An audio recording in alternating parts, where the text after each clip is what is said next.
Ακούτε το podcast του Εθνικού Κέντρου Κοινωνικών Ερευνών. Είμαι η Μαγδαληνή Τσεβρένη. Θα συνομιλήσουμε με την Καθηγήτρια Συγκριτικής Πολιτικής στο Πανεπιστήμιο του York, Δάφνη Χαλικιοπούλου, για τα χαρακτηριστικά που παρουσιάζει η άνοδος των ακροδεξιών κομμάτων κατά την τελευταία δεκαετία περίπου. Η συζήτηση θα γίνει στα αγγλικά. So I'd like to welcome Daphne Halikiopoulou, Professor of Comparative Politics at York University. In this discussion, we would like to understand the right-wing populism rise and what to do about it. In recent years, we have observed the rise of right-wing tendencies in Europe. What exactly is happening, and what are the main features that best describe the success of the right-wing populist parties? Okay, hi. First, let me say thank you so much for having me. I'm really happy to be here, to be doing this podcast.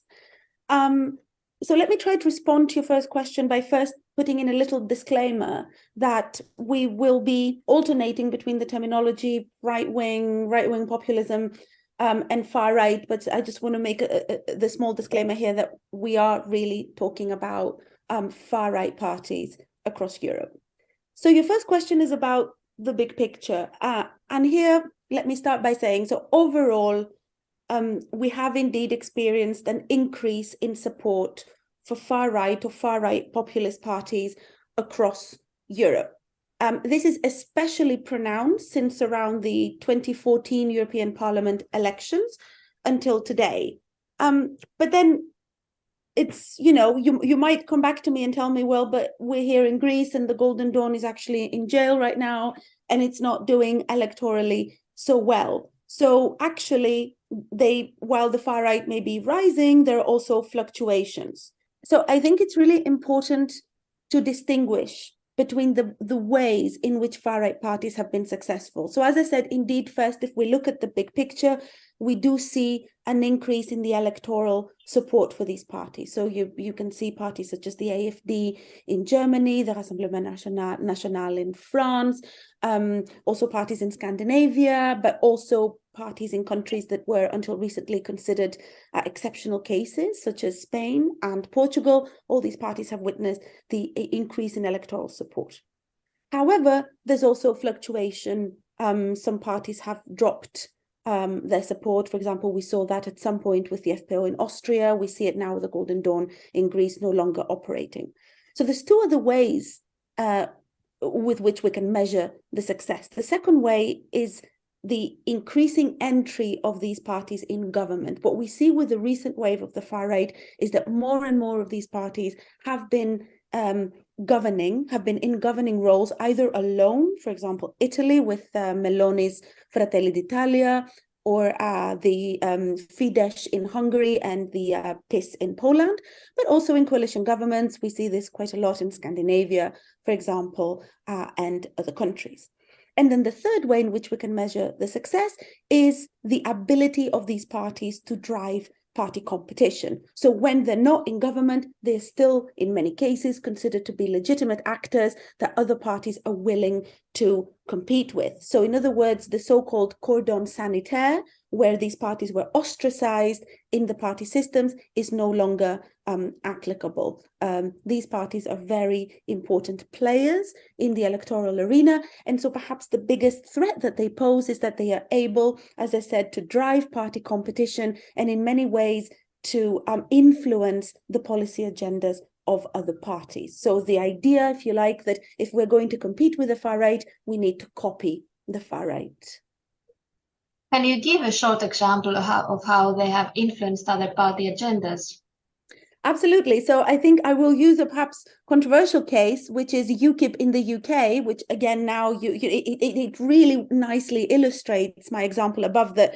The electoral trajectory is not necessarily the only evidence of success. So UKIP, as you might know, is really doesn't get much support these days. It rapidly declined after Brexit. But somebody could argue that it is in fact one of the most successful far-right parties that we have had, precisely because it was able to actually drive the policy agenda of the other parties, notably the Tory party, and then ultimately able to make them go for a referendum and implement Brexit. So really, beyond the demand side explanations that people voted for Brexit, there's also an important supply side explanation in the literature that basically the Tories introduced the referendum just because they were trying to compete with UKIP and also with some of the more right-wing members of their own party. So I think that this is a very good example of how the far-right policy can infiltrate into the mainstream and make another party, which is perhaps bigger and more entrenched, more mainstream, actually implement right-wing populist party agendas. Which are the main issues that ensure the success of the far right-wing populist parties? So it's very big in the literature at the moment to talk about the cultural drivers of far-right party support. So a lot of researchers, you may be familiar with the cultural backlash thesis, which is quite prominent in voting behavior literature. Essentially the idea that we are now transitioning from a materialist cleavage into a value cleavage. So societies no longer, or societal cleavages are no longer determined by haves and have-nots, but rather by cosmopolitans and nationalists, if you like, by the divide between the two. And therefore, it's all about the rise of the far right is all about cultural grievances.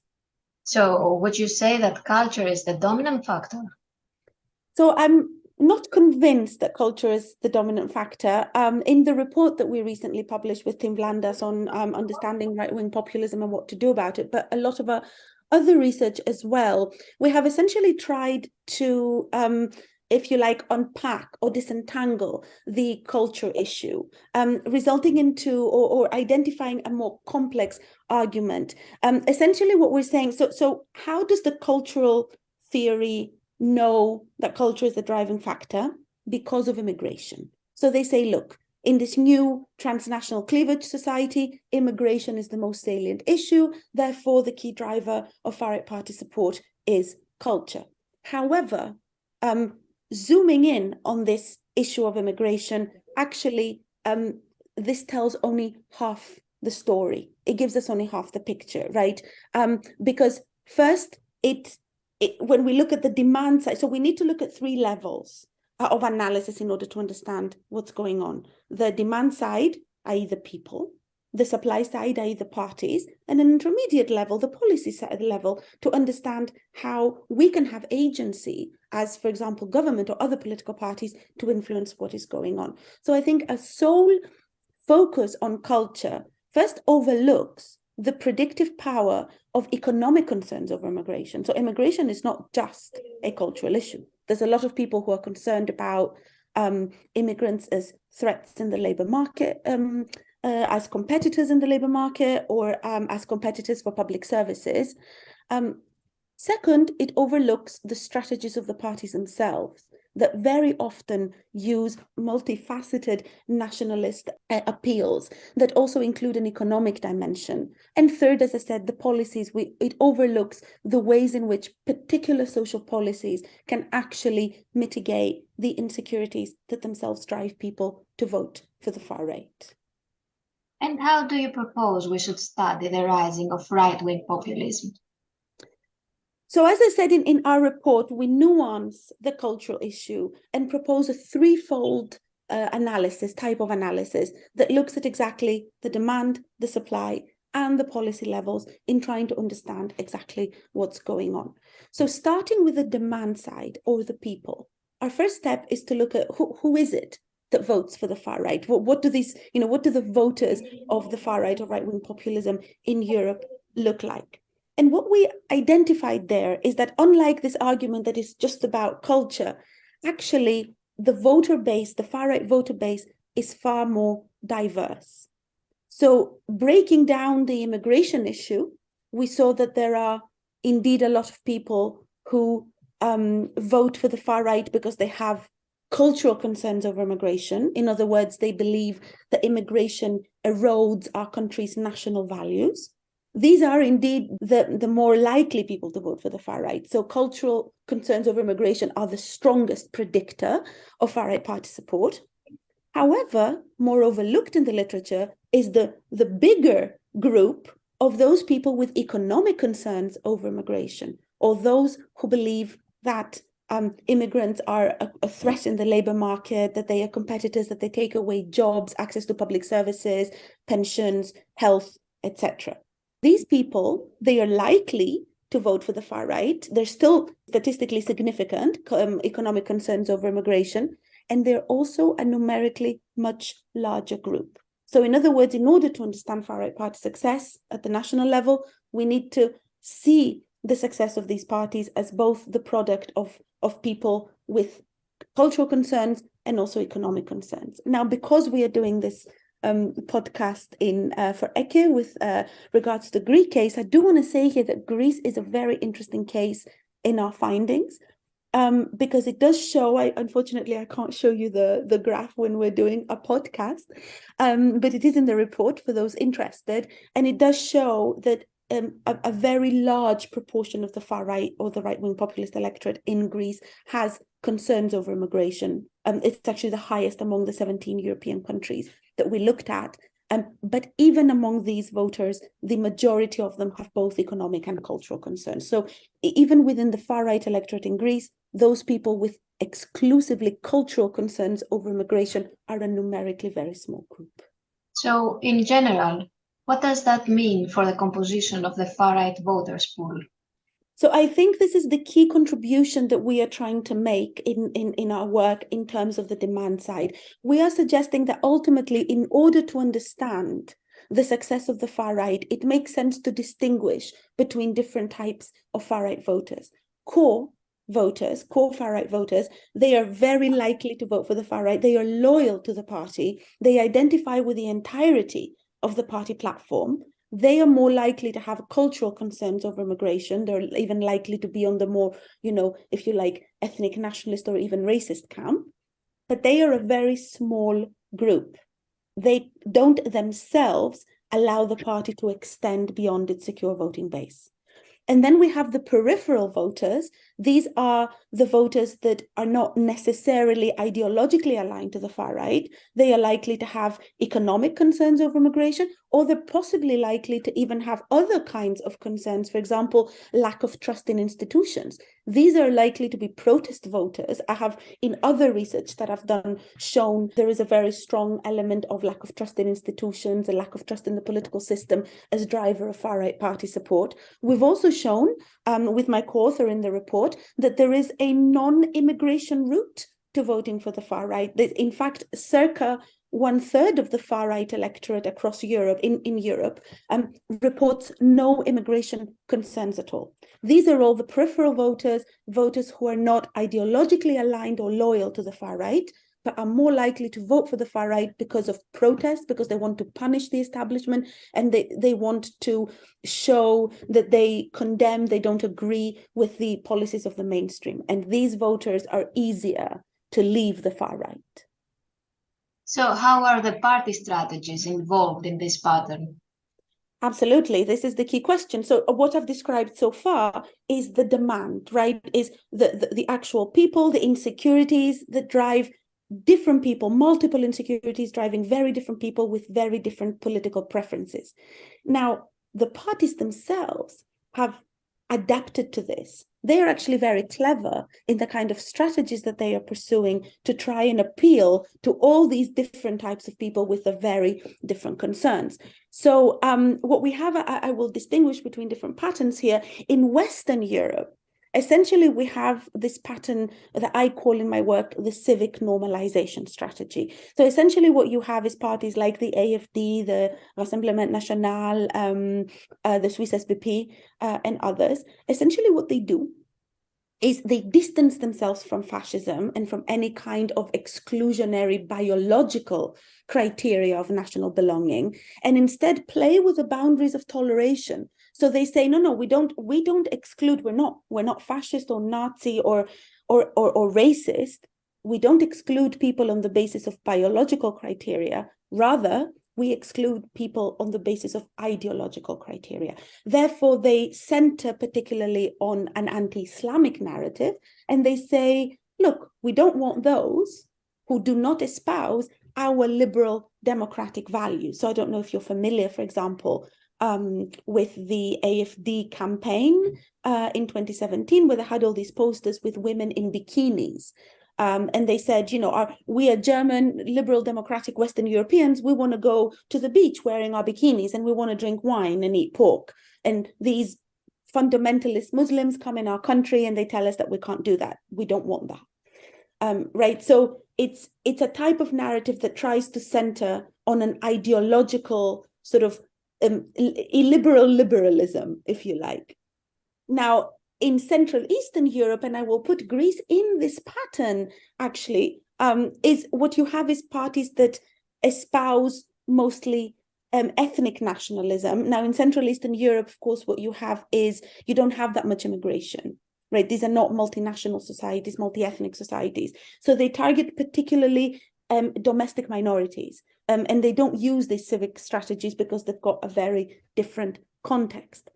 And Greece is very interesting in this pattern because the kind of far right that it did have, the Golden Dawn I'm referring to, was a blatantly neo-Nazi party that actually said, that we are clearly, they did not want to say we are Nazi, but it did say we're ethnic nationalists, and so it's actually an aberration to the broader pattern that we see in Europe, the Golden Dawn. But again, if you look at some of the other parties that are even the more moderate far-right parties that have operated in Greece, you can even look at now the Greek solution. There's a heavy religious element, for example, that is absent in the Western European cases. So I should have said, for example, that take Marine Le Pen's Rassemblement National, it opposes Islam on a secular basis. It takes French laïcité. It says we are all liberal democratic secularists.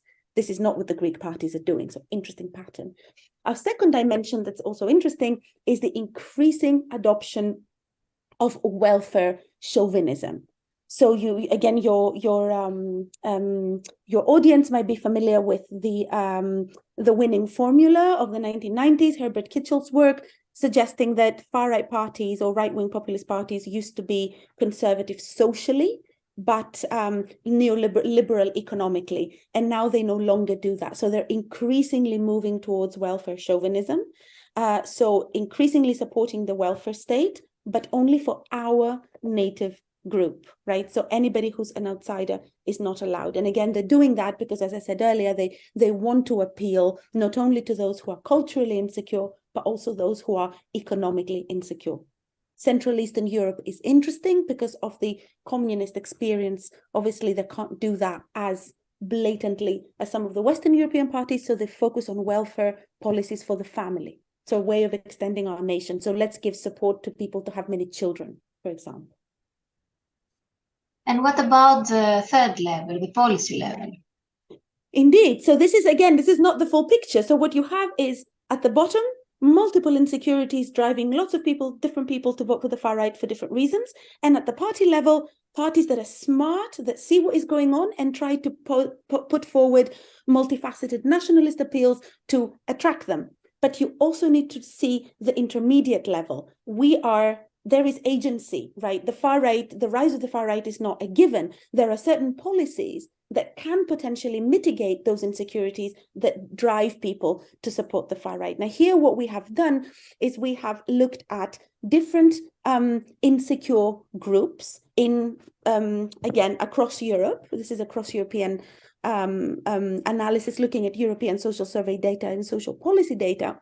And we looked at the different insecure groups and their corresponding policy. So unemployed, unemployment benefits. Types of workers in permanent contracts, employment protection legislation, people that are reported to be permanently sick and sickness benefits, and so on and so forth. So we looked at several types of insecurity and several policies, and we saw that across Europe, when the state, in the countries rather, that are able, that the policies are generous and able to deliver some support and compensate individuals who are facing these insecurities, the likelihood of these individuals to vote for the far right actually declines. So the message from this is that social policies matter. And if we want to address the far right, we also need to address the underlying insecurities that drive people to vote for them. So how do you propose that other parties respond to this far-right challenge? This is also a really interesting question, because I think, as I said in the beginning, this question takes us straight back to where we started in a way. As I said in the beginning, part of the bigger issue with the success of the far right is how embedded it has become, because other parties have responded by adopting its policies, right? By accepting that it's a legitimate actor, by actually playing ball in the far right turf, if you like. And I think that we shouldn't do that.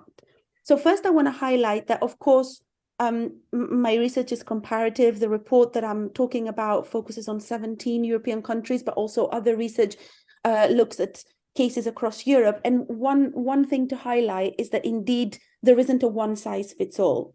So there are differences, there are regional patterns.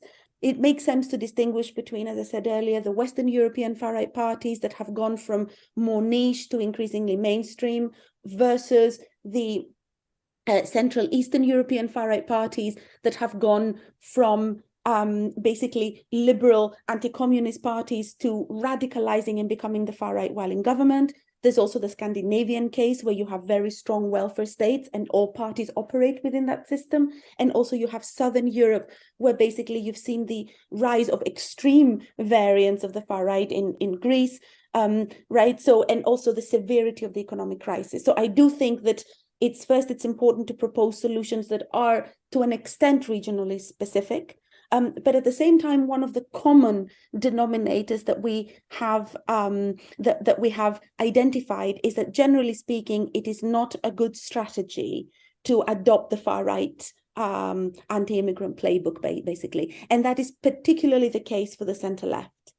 Because what happens in that case is essentially talking about all these issues that the far right owns, immigration and erosion of cultural values, etc., makes the issue more salient, and then sends the voters straight into the arms of the parties that own that issue, i.e. the far right. So I think what is a better strategy especially for centre-left parties would be focusing on issues that they do own. I mean, as we noted particularly in the report, we live at a time of, I've heard this term quite a lot recently, polycrisis, right? We have a cost of living crisis, we have high rates of inflation, we have energy crisis, we have environmental crisis.